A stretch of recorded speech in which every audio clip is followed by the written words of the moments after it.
Hello and welcome back to Indian Standard Time. I'm Jyoti Malhotra with the Tribune, and I hope you've had a really wonderful and long weekend, dear viewer. The mercury's been climbing all across North India. It's really hot in Chandigarh. But the hottest story this Monday is the stock market crash in Mumbai. The BSE Sensex as well as the Nifty have crashed 5.2%. I know a lot of you, many of you have lost a lot of money in that stock market crash. And that's what we have on Indian Standard Time today, where I'm going to attempt to explain what this means and why this is happening. Now, a lot of people are talking about this stock market crash as the biggest since the 2008 global financial meltdown. Many people in the US, and if you read the New York Times, the Wall Street Journal, the Washington Post, Bloomberg, and many other American media, as well as our very own Tribune and many other Indian newspapers, you will understand what's going on. Donald Trump, the US president, on the 2nd of April, imposed global tariffs across the world on every country. The base tariff percentage was 10%, as we know already. India has 26%, China 34%, the European Union 20%. But guess what's happened in these last 5 days? Just before the weekend, the stock markets in the US crashed, wiping out $5.2 trillion from the US economy. Today, Monday, in India, like I said before, the BSE Sensex as well as the Nifty 500 crashed, wiping 22 trillion rupees from the stock market. And since the March 24th peak in India of the stock market, it seems like the market has lost about 9 crore rupees. Now that, dear viewer, by any stretch of the imagination is a lot of money. Okay, so I've got my glasses back on, so I'm going to give you some data of some Indian stocks, some blue chip companies. Tata Steel, which has plummeted 11.25%, marking the steepest decline among all stocks.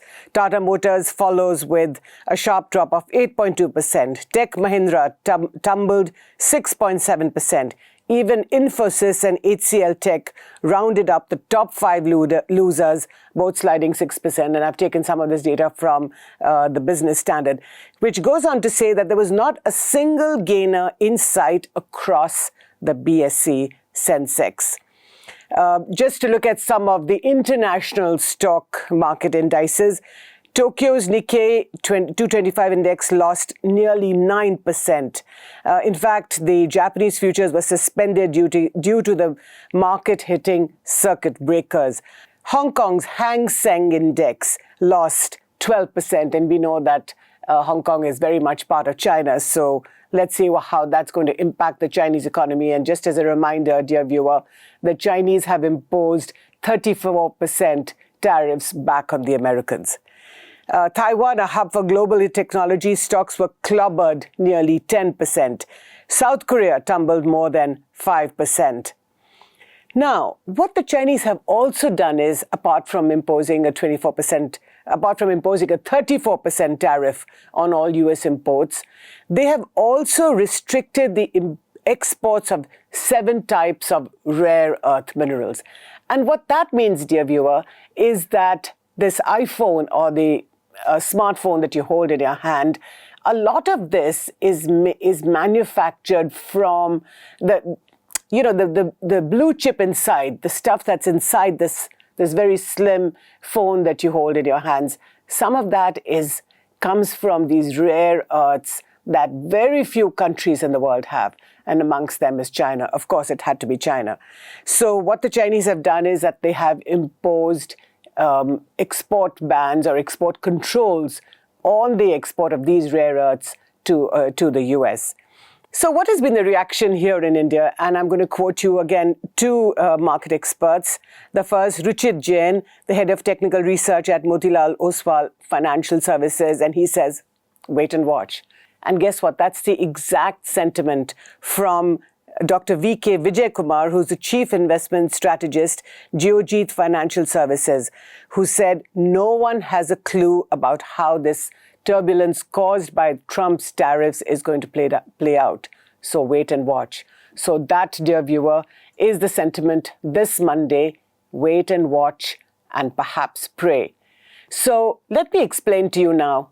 Now, praying may be a good idea for some, but I think for some of us here, perhaps we need to know how to deal with this situation. Is it going to get worse, or will the market stabilize?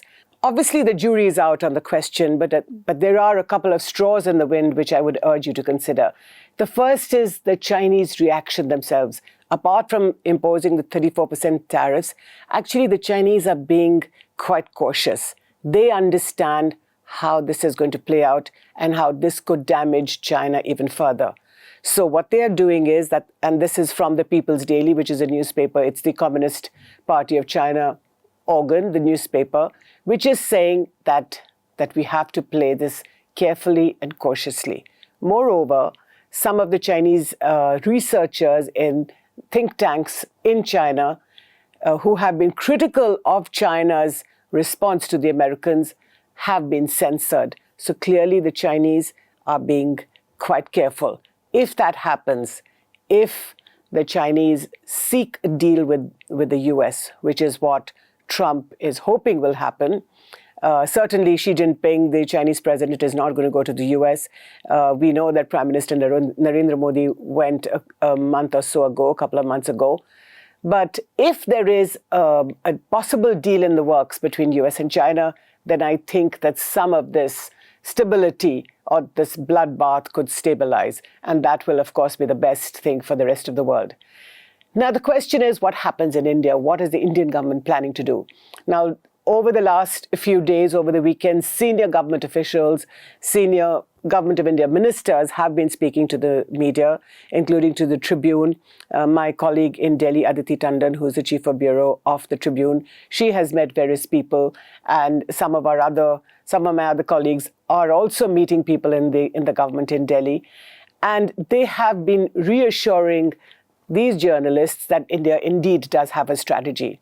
Now, what we know is that India's senior-most officials, including Rajesh Agarwal, a gentleman who's just been impaneled as a secretary-level officer in the Commerce Ministry, India's ambassador to the US, Vinay Quatra, and India's Foreign Secretary, Vikram Misri, this triumvirate of officers is going to be engaging with the US government in the coming days and weeks, and charting out a possible compromise, a possible deal to avert some of the bloodbath that we have seen so far, and to try and stabilize the relationship between India and the US, primarily on the agricultural and non-agricultural sector. And isn't that what tariffs are all about? So here is India's strategy, which the Tribune has been privy to, speaking to various people over the last few days. The first is that India is going to hold firm, not bend down or kneel or capitulate in front of the Americans on removing or lowering tariffs in the agricultural sector. So whether it's in agri-products like wheat, rice, maize, corn, there's a lot of pressure on India opening its economy on corn, because that's what Americans produce. But the Indians are going to hold firm on the agri sector. However, as a means of compromise, India is likely or could be lowering its tariffs in the non-agricultural segment. For example, if India lowers its tariffs in the auto industry and allows the import of American cars, they are obviously going to still be more expensive than the cheaper Maruti cars that are available in the Indian market. So I think there is some understanding that India should lower its tariffs in the luxury goods segment, for example, whether it's the Harley-Davidson motorcycles. Now, those tariffs a couple of months ago did come down from 100% to 70%, but you could lower them even further. You could lower your tariffs on, say, medical equipment, on stents. That could be one way of opening up your market to American goods. Now, this compromise that is being worked out, that is being still hammered out, being put into shape, this is what is going to be the background of the conversations between India and the US. But before I go, dear viewer, I'd like to request you to click on the subscribe button, follow the Tribune, follow the YouTube channel of the Tribune, this show of mine, Indian Standard Time, as well as all the other shows from the stables of the Tribune. Thank you so much for watching, and see you all tomorrow.